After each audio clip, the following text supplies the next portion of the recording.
updates on the Vanessa Guillen story. She is the young woman that went missing from Fort Hood. Now, Fort Hood is not too far from where I'm at. It's up there towards Killeen. And I did another story on this, and you'll see the link above, and you can click over to watch the original story that I did. But what I've been hearing is that their reward has gone up to $50,000. I also heard today that Texas AccuSearch is going to go over there and see if they can be of any help. Now, what normally happens when somebody goes missing with the military handles the whole thing. They don't want any outside help. They're going to handle the whole thing. And I feel that usually, from what I've seen before on these cases of missing military people, that they handle it, but doesn't mean they'll do initial search. But in a lot of cases, it's just kind of let to go the wayside. I do think that a lot of them believe that people go AWOL, and that's that. And it's not a case of a criminal act that happened. But I do believe with Vanessa, this is a criminal situation. And I do hope that more people are involved with this so we can get to the bottom of it. Now, there's another young man that's missing from there also. And the last I heard from him, that his car had been found, and they were going to do investigation to see, somebody attempted to register that car, and I haven't heard what has happened from that, if they were able to backtrack who registered it and what was going on there. But that was just something that happened recently. But with Vanessa, there are some celebrities that are speaking out on her behalf. Her mother is doing a lot to bring attention to this case. She is doing weekly vigils, going over to the base to talk to people about this case. And recently, she spoke about sexual harassment that Vanessa had been going through. And there had been some early talk that maybe there was someone else involved with this, and likely that might have something to do with her disappearance. But there wasn't anything that we heard that would back that up. So according to Vanessa's mother, she said that Vanessa told her that somebody was bothering her and wouldn't leave her alone, and used the word sexual harassment. And they have an attorney Natalie Conwam, said she discovered at least 2 alleged incidences of sexual harassment: a superior walking in on Vanessa while she was showering, and another verbally assaulting Vanessa with vulgar remarks in Spanish. The facts aren't good. No, I don't like them. And this is exactly why we need change in society and legislation to protect those who disclose or report sexual harassment and sexual assault. And the attorney said she's worried about how this case might turn out. She said Vanessa told loved ones she didn't want to report the sexual harassment out of fear of retaliation. And I can understand that. And I know over the years that any kind of incident that happened like that with me in the past, you want to say something, but you can't. And one incident, actually, I was working over at NAS Coronado, and a incident happened to me. Somebody was giving me a ride over to a event that was happening on the base, and I rode over there with them. And during the ride, they made a couple passes at me, and I was didn't exactly know what to do. The guy was much older than I was. And I was kind of surprised by it, but then also annoyed by it, and then also scared about it, because I told him no, but he still kept pressuring me and wouldn't let it go. So I ended up speaking to a boyfriend that I had at that time, and then the whole thing just exploded. I ended up getting called in by the military police that wanted to know more about the information, because my boyfriend decided to show up and track the person down and cause a big commotion. I wasn't there at the time. And he caused a big commotion, and they ended up tossing him off the base, but they needed to investigate that. And through the process, they called me in. They asked me who the guy was, what happened. And I was very, just short and to the point. This is exactly what happened. And come to find out, the individual had done it before, and it wasn't just me, there was others that he was harassing. And I remember we were at another event, and I was there, and the brother of this man came over to me and got real close to me and whispered and said, "Why did you do that?" And I was kind of surprised, and I said, "Why did I do what?" He said, "Why did you make up that story about my brother?" And I said, "I didn't make up anything. It was the truth." And I think it was probably the way that I responded to him, but he didn't say anything else, and he looked at me dead in my eyes, and he stopped after that. He never questioned me again.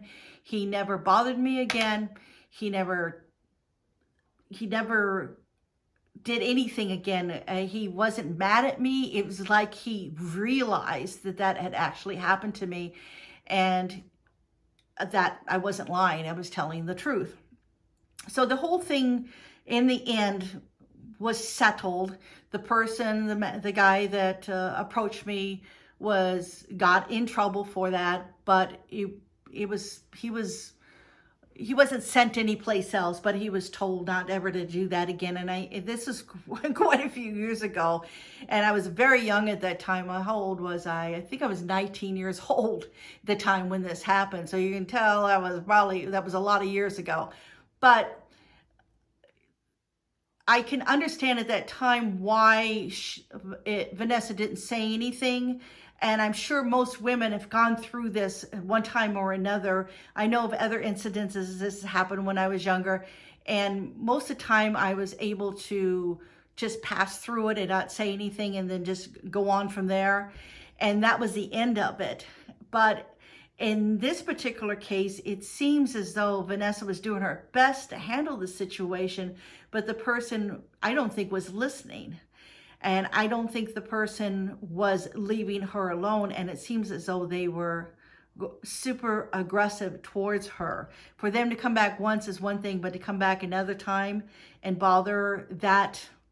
And I'm not sure, because I'm assuming it says 2 alleged incidences, and they didn't specifically say it was 2 different people, but I am going to guess it probably was the same person that did both incidences. So I can understand why she tried to keep it to herself, because it's very hard to get support in a situation like that. And not only that, you have your fellow employees around you. Especially the men, will kind of look at you and wonder why it's a big deal. Men still have trouble, I feel, understanding why we don't want to be harassed. Sometimes they just don't seem to get it. And a lot of times they don't even think they are harassing. I don't know if she's told anybody else. If she did, she's not speaking, and those people aren't talking. And it's either they don't know anything about it, or they're also afraid to say anything. And that could be a really good possibility. And it also could be a good possibility that they do know about it, but they haven't spoke out about what was going on. It's a very good possibility that they've talked to others, and others are backing Vanessa's story, and the military has not let that information out to the media. All right, so it also goes on in this one article. What is this about? The ABC 13 says, at this point, investigators have no credible information or report that Vanessa Guillen was sexually assaulted, or that the case is in any way connected to the investigation and to the disappearance of EBT's Gregory Wendell Morales. That was the other young man I was talking about earlier, who was last seen on August 19, 2019, while driving his car in Killeen, Texas. Both these allegations have been widely circulated via the media and on social media. But that's okay, isn't it? Because we do want this widely circulated on social media, because it's going to help with this case. And I truly believe if it wasn't for Vanessa's mother, and if it wasn't for social media, this probably would have gone to the wayside, and we would still be sitting here months later wondering what in the world happened to her. I demand them to research all the chain of command because that's their fault. They promised to take care of every soldier. More than 200 soldiers go missing since 2017. What happened? Also, I want to show you some video. This shows Vanessa at a, let's see, at a restaurant in Killeen, which is not too far from Fort Hood. And according to the person that runs, the owner of Taqueria Mexico on East Rancier Avenue, that he knew Vanessa and that she used to come in by herself, and also she came in with other soldiers to eat at the restaurant. And the video that he has was from April 15th. And it shows her going into the restaurant and ordering and leaving. So I don't know if it's going to be of any help because she's by herself, but the owner, Jamie Moreno, he wanted the public to know that he's supporting this case and hoping that she is found, and he's very upset that something has happened to her. And you can take a look at that video right now. Just to be clear, this video is from April 15th, a week before Guillen vanished from Fort Hood. Now you can see her getting out of her white Jeep and going to get food inside Taqueria, Mexico. The owner, Jaime Moreno, says Guillen will often come to his restaurant with other soldiers and friends. When he found out she went missing, it broke his heart because he knew her well. Now Moreno says he does not speak English and says the last time he saw Guillen, she didn't seem like her normal cheerful self. In fact, he says she seemed like she was worried about something. Also, Selma Hayek, she is a actress in Hollywood, has done a lot of movies and such, and she has been tweeting out about Vanessa's disappearance. Hayek posted on Instagram about Vanessa's disappearance. And she said that she had been missing since April 22nd, was last seen at the Fort Hood military base. And her mother, Gloria, claims that she had complained to her about a sergeant sexually harassing her. When her mother advised her to report him, Vanessa said other women had reported him and they were not believed. All right, I'm just reading this information for the first time. So we do have other people that have reported him. And like I mentioned, that incident that happened to me so many years ago, that this man who harassed me had also harassed other people before, and other women before. And it seemed as though that helped in my case because when I was being interviewed by the military police, they were very, very serious, and they didn't seem to quite buy what I had told them because the person had a really good reputation. But after they came back to me later and they had a change of story, change of heart, it seemed as though they completely agreed, believed me at this point. And it's because other people had come forward and said, yes, they had had trouble with him. Also, that he constantly was harassing women. That's what he did. So you have somebody here, this sergeant that was sexually harassing her and had and harassed other women, and you can't help but wonder, if he's a sergeant, how the heck has he been getting away from this for a while? Now, this also brings me back to another case I want to tell you about. Back when I was in federal government working there was another incident where this person I was an EEO counselor at that time, and there had been some complaints about this individual. And when it was first brought up, I read that he had done a handshake with this woman, and he was pushing himself up on this woman. And actually, as he was leaving, he reached out to grab her hand, and he used his middle finger to tickle the palm of her hand. And she was offended by this, and she made a report on it.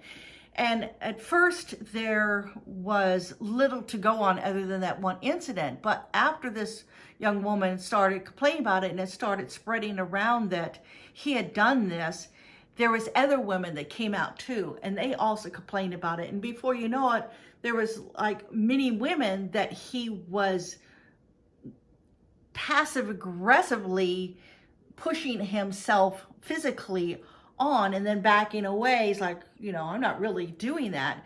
And they were all pretty much fed up with him. And because they just let it go and they didn't say anything, you know, everybody has reasons for this, and I can't fault them for that. But this one woman, she decided to say something. She probably had a really good support system, and she complained about him. And it took, he was supposed to go get some help, counseling about what he was doing. He was told not to ever do it again.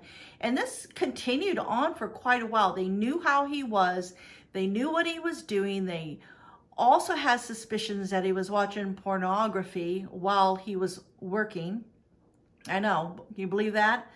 But they weren't taking his computer away from him. I don't know, they never checked on his computer, nothing. And this continued for a good couple of years. And then one day he just was caught doing something that he wasn't supposed to be doing within the office with classified information. And that's what they used in order to, I would say force, but in order to persuade him that he needed to take time off and go get counseling and a therapist and see a therapist. That was part of the conditions. They had to go see a therapist regularly before and take time off before he could come back to the job. And eventually he just quit, and that was the end of that whole situation. So they catered to him for a long time. They knew he was doing this. They catered to him. They told him, no, don't do that. That's not a good thing to do. But not a lot of really affirmative no means no was done by the government regarding this individual and what he was doing to other women at that department. So I know these are just a couple of stories, and I've got many more, but I know that you out there have many stories regarding this too, I am sure. And I'm trying to talk in that so that I can share this, but I also want to be objective to Vanessa and what is going on.